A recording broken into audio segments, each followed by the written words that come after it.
Every one of these has the word Trappist on it, legally. There are entire ranges behind my bar that get called Trappist every week that are not.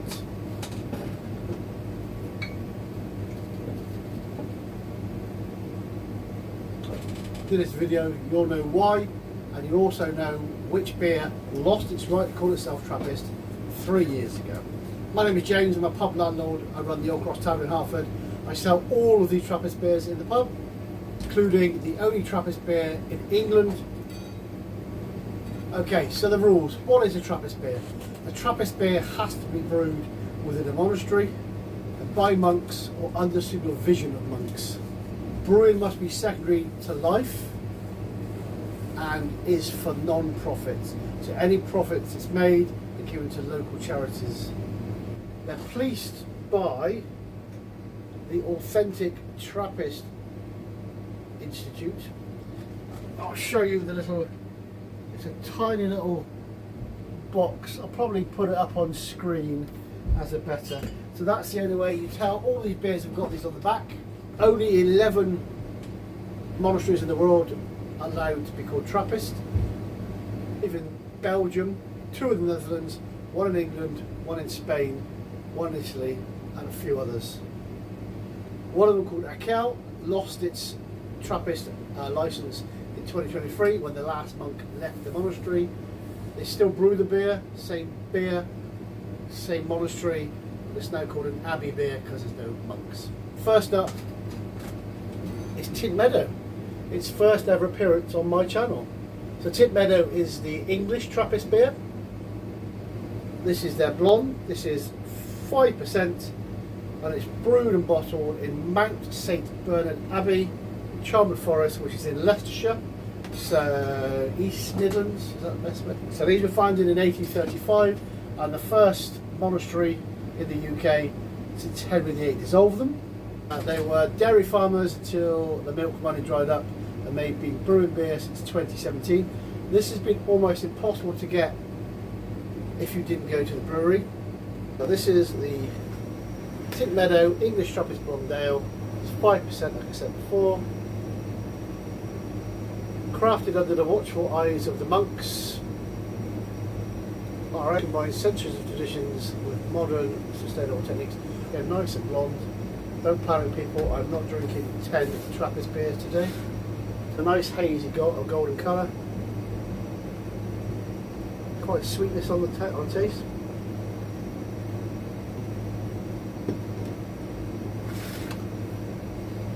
A few of those, that's really pleasant. And what I need to do in this video is not drink them all. And I am going to have to throw some of these away. But I will take what's left in the bottle upstairs for customers to try. So don't panic too much. So that was Tynt Meadow Blonde Ale, that was fantastic. So next up is Westmalle Dubbel. This one is 7%. This one is, to my knowledge, the OG Dubbel. This is the Dubbel that every other Dubbel out there is copying. Water, malted barley, sugar, hop, yeast. Not a single bit of glucose syrup to be seen. So this style was invented in about 1856. This recipe is from 1926. So this recipe we're going to try is 100 years old. Let's grab the Westmalle glass. Again, we've got most of the glasses in the pub for most things. Tynt Meadow's new on us, we haven't got that. And the Trappe we haven't got because I've not asked for it. That's on me. Get a nice little bit of smoke on that. This has got second fermentation in the bottle, so if the bottle was clear you'd be able to see all the yeast in the bottom. If you want to pour all the yeast in, that's up to you, but if you want it calm, pour it nice and gently. I'm going to pour it gently because I'm not going to drink all of this, but it's a bit like a Weiss beer, as in you can pour most of it, give it a swirl, and then at the end then you're going to get, it's going to make you chew. So this is quite dark. Consider where it's come from with the Tynt Meadow Blonde. This is dark, so what we expected from this. Oh, wowzers, wowzers, wowzers. Yeah, this is a big step up quite quickly.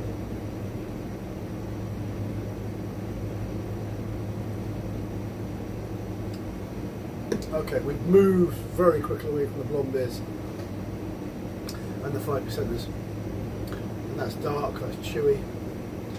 Fantastic, absolutely fan-bloody-tastic. So next up, the Chimay Rouge. This has been brewed since 1862. This is the original Chimay, and this is probably the most available Trappist beer in the whole wide world. So let me know if you're in the States or elsewhere, if you can get this. I saw quite a few of these in France where I was at recently in the supermarket, which was good, because we don't really get most of these in the supermarket. Just has a Chimay logo on. Rather than going Chimay, we've got the Chimay glass there. So this is the biggest Trappist brewery in the world. Some people do sniff their noses up at it. It was also probably one of the first Belgian beers ever tried over 30 years ago in a pub in Bristol. Again, a little bit lighter.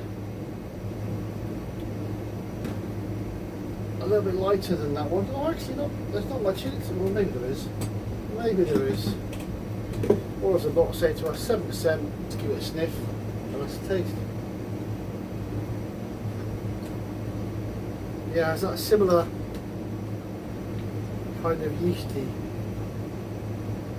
odd smell that Belgian beer has, did you?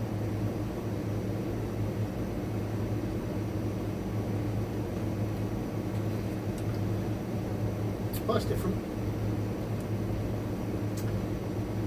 You know when you have a drink or have food and it takes you back to a place? This is what that's done. That's taken me back to, it was called the Assize Courts in Bristol, opposite the Crown Court. And that memory takes me there, that smell and taste takes me there. Wow. That just wowzers. What a beer. What a beer. So yeah, that's very, it's a Brewed. I do like Brewed. In France you get Pelfort Brewed quite a lot. And I also like Leffe Brewed. Quite a bit. We've got the Trappe next. This comes from Holland, the Netherlands. This is 7%. But let's move this one here, because these three are all doubles, dubbels. So this is the OG. This one's and this one are copying. I don't know when this one first started. Like I said, it's Dutch. I'm going to stick it in the Trappist Rochefort glass. Again, they're all very similar in colour. I'm not going to pour too much. But like I said, they're all similar in colour. That's the Westmalle, that's the Chimay. Think about Orval. Well, when we get to this end, I think I've got 4 triples in a row. So colours are all very similar. This one, the Chimay is a little bit lighter. Beautiful under the light. Again, I love this glass, the Trappist Rochefort glass.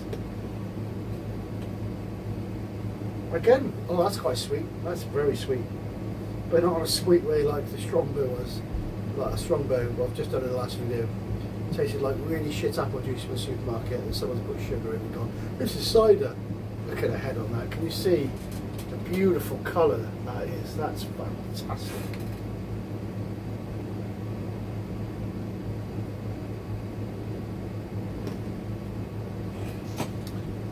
Oh, that's got like burnt sugar. That's outrageous. Do you know what? This wasn't a ranking video, was it? But Westmalle's the OG, and these two are copycats. I think I'd probably rank them that way. Today. Tomorrow's a different day, who knows? But today, I mean, I love Westmalle. It's one of my go-tos. But that,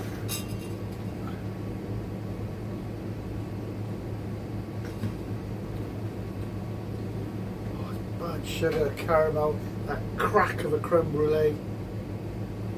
Wowzers. That one's going to get drunk by me upstairs. Right, now we're into the weird and wonderful world of Orval. Now Orval is a beer to itself. If you age it, it changes flavour. The younger you get it, to the older you get it, it changes flavour. I've done a video, I don't even remember what I thought of it. So, let's give it a try. So this is the only beer they make. It's dry hopped and it's brewed with the wild yeast, Bretomics. Yeah, this is going to be funky compared to these. This is going to be something different. Lovely bit of smoke. What have we got? Let's call the cat.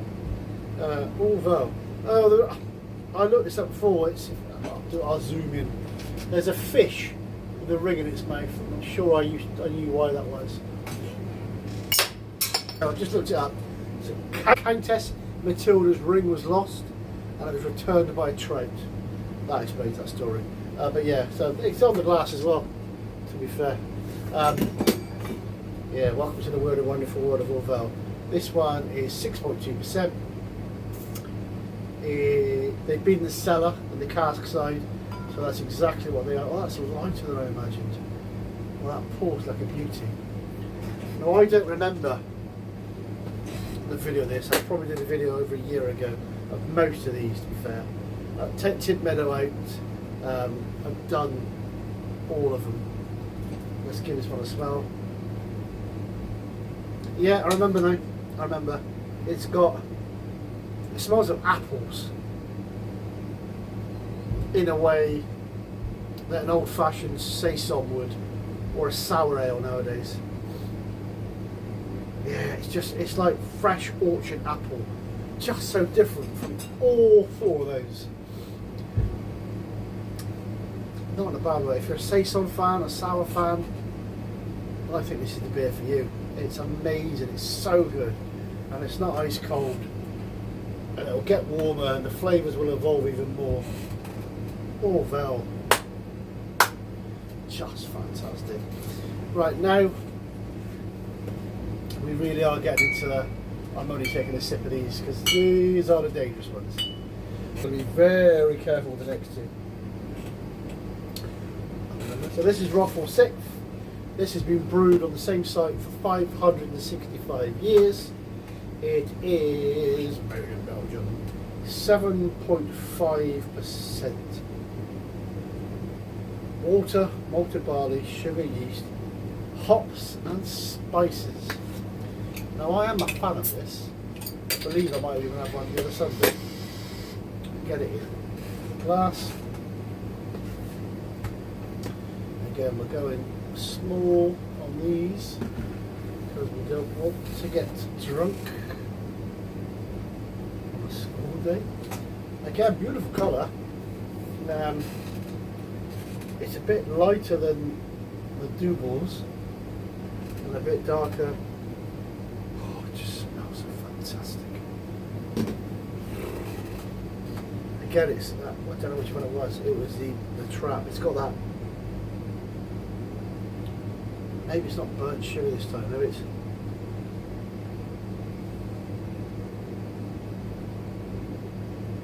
I don't know if it's caramel or it's dates, but it smells amazing.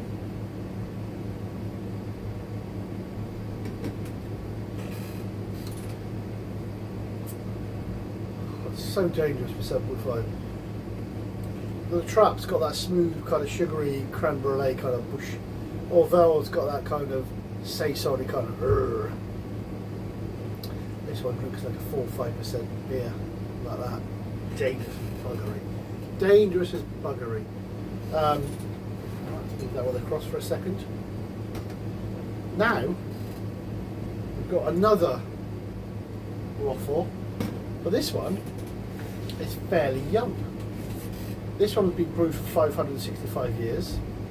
This one, not so much.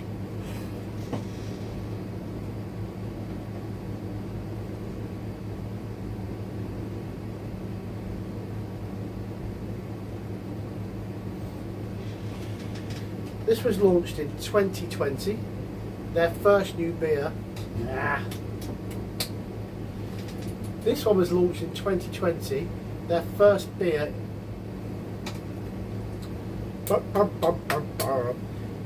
This was launched in 2020. Their first beer since the 1950s. Monks aren't in a rush. I believe the monks kept it for themselves. It's that good. This is a triple. We're into triple territory now. This is 8.1%. We've had this a couple of years here now. It goes quite well, and it's a blonde. Again, nice bit of smoke, bit of carbonation. Let's get it in a glass. Again, it's so much lighter. There's the last Trappist. So that's a 6. There's an 8 as well. I think the 6 is the one that's supposed to be difficult to get hold of, or they only brew so much. But I don't think in 3 years of being here we've ever run out of it. This is what I recommend to customers if you want something to knock your socks off. Again, similar colour almost to the Orval. The Orval's kind of almost calmed down a bit now. So this is their only golden beer. I've done a video on this before. Link up here, maybe, I don't know. I might be showing a bit of video. But let's give it a smell. Because who knows, I might not agree with the version of me a year ago. I don't agree with the version of me this morning.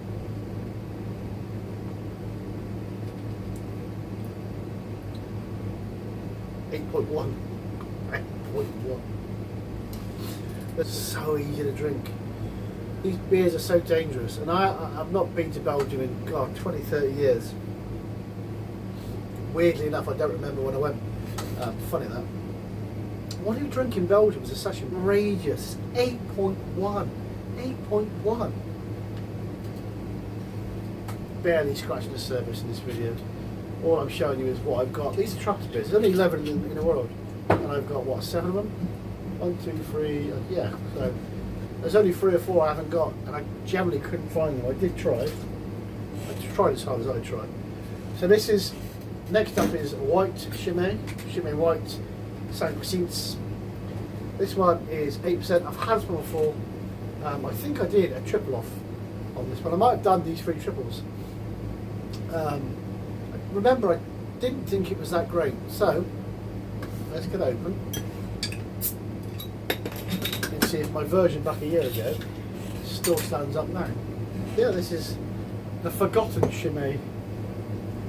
This is again, it's not a dark one. It's not a dark one at all. Again, it's got quite a lot of carbonation, that might be the glass. Similar colour to the Trappist.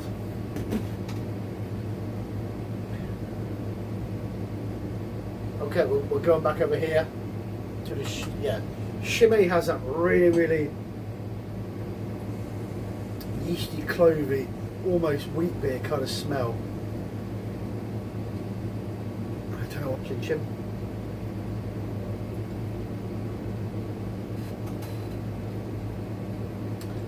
Ah, I see. What was this one was? 8.1, 8%. There's a couple of glaring differences between these. 2 is this is almost citrusy. That's what that kind of smell taste is, almost citrusy. This one's not. This one goes a different way. This one you could pretend you could drink all day. You can. This one grabs you by the throat and says, Isn't it weird how some beers grab you different? Let me just make sure I'm not talking shit, which is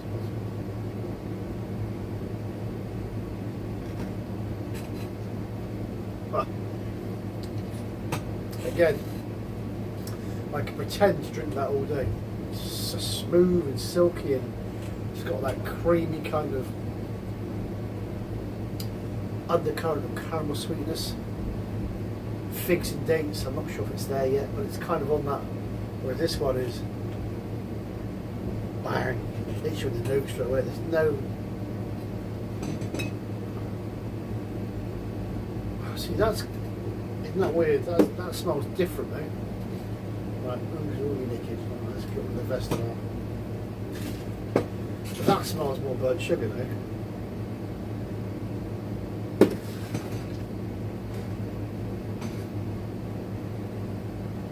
Isn't it weird?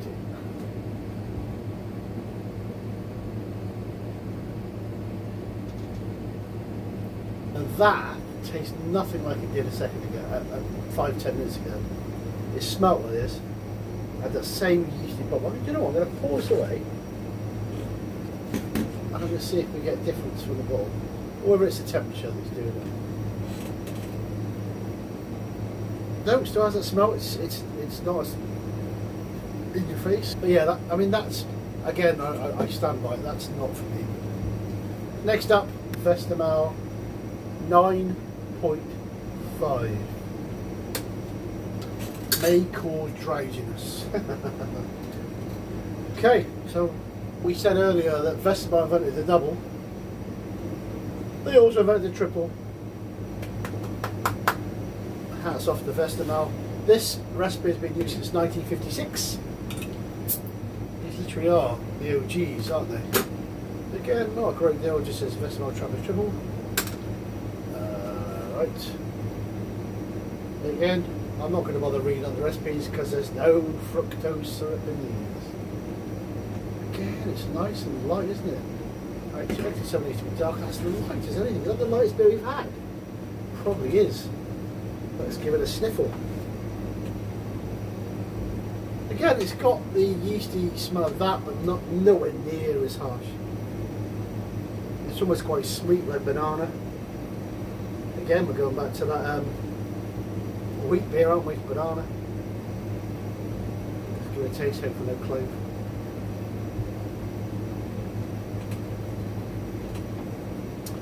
You know, I've had loads of wheat beers and vice beers that I'm told supposed to taste like banana, and never do. That does. Got that really sweet undertone of banana. Sweet, but not in a kind of sugary, sickly way.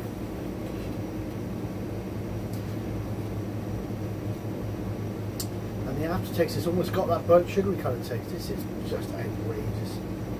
Outrageous. How much trouble could you got yourself in my pub? Behind you is a wall of beer. As you can see, I've got crates behind me.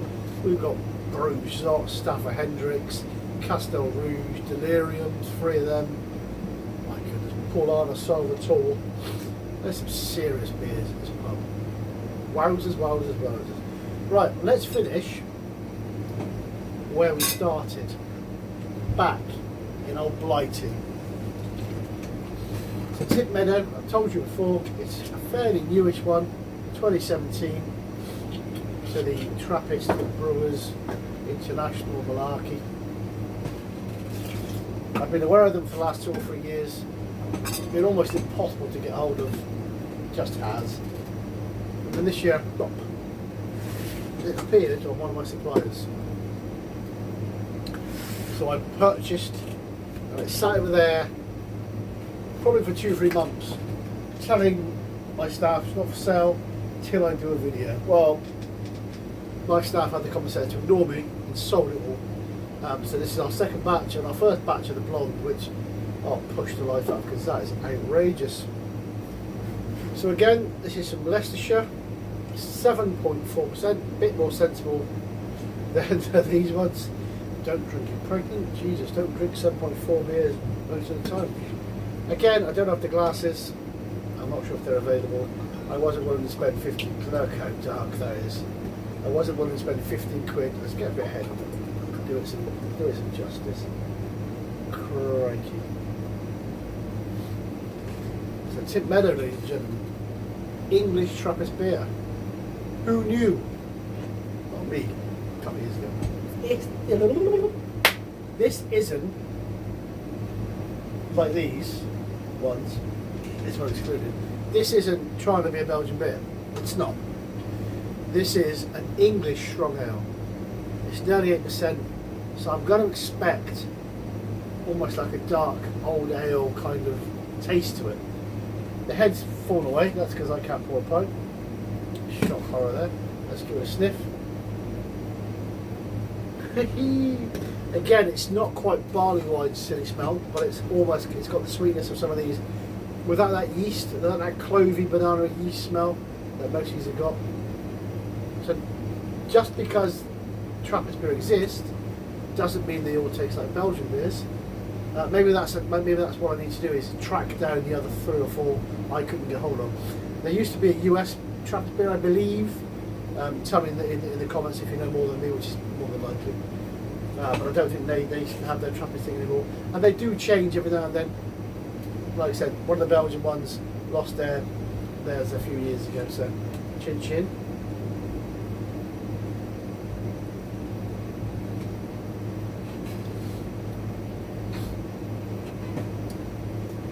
dark chocolate.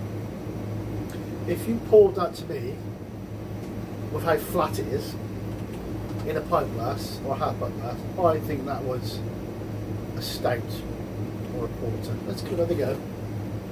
Maybe this is the last one.